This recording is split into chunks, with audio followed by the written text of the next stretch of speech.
Daily Bible reading, Deuteronomy chapter 28, verses 49 through 69. The Lord will bring a nation against you from afar, from the end of the earth, which will swoop down like the eagle, a nation whose language you do not understand, a ruthless nation that will show the old no regard and the young no mercy. It shall devour the offspring of your cattle and the produce of your soil, until you have been wiped out, leaving you nothing of new grain, wine, or oil, of the calving of your herds and the lambing of your flocks, until it has brought you to ruin. It shall shut you up in all your towns throughout your land until every mighty, towering wall in which you trust has come down. And when you are shut up in all your towns throughout your land, that the Lord your God has assigned to you, you shall eat your own issue, the flesh of your sons and daughters, that the Lord your God has assigned to you, because of the desperate straits to which your enemy shall reduce you. He who is most tender and fastidious among you shall be too mean to his brother and the wife of his bosom and the children he has spared to share with any of them the flesh of the children that he eats, because he has nothing else left as a result of the desperate straits to which your enemy shall reduce you in all your towns. And she who is most tender and dainty among you, so tender and dainty that she would never venture to set a foot on the ground, shall begrudge the husband of her bosom, and her son and her daughter, the afterbirth that issues from between her legs, and the babies she bears. She shall eat them secretly because of utter want, in the desperate straits to which your enemy shall reduce you in your towns.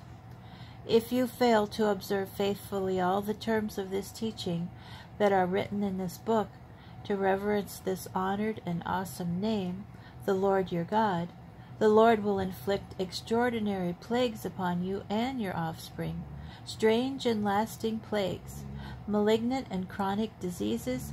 He will bring back upon you all the sicknesses of Egypt that you dreaded so, and they shall cling to you.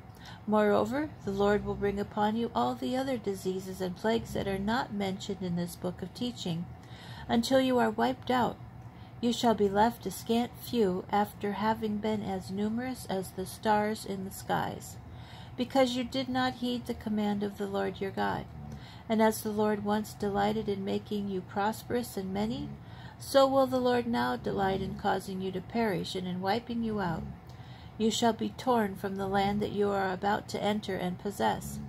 The Lord will scatter you among the peoples from one end of the earth to the other, and there you shall serve other gods, wood and stone, whom neither you nor your ancestors have experienced. Yet even among those nations you shall find no peace, nor shall your foot find a place to rest. The Lord will give you there an anguished heart and eyes that pine and a despondent spirit. The life you face shall be precarious. You shall be in terror night and day, with no assurance of survival. In the morning you shall say, if only it were evening, and in the evening you shall say, if only it were morning, because of what your heart shall dread and your eyes shall see. The Lord will send you back to Egypt in galleys, by a route which I told you you should not see again. There you shall offer yourselves for sale to your enemies as male and female slaves, but none will buy.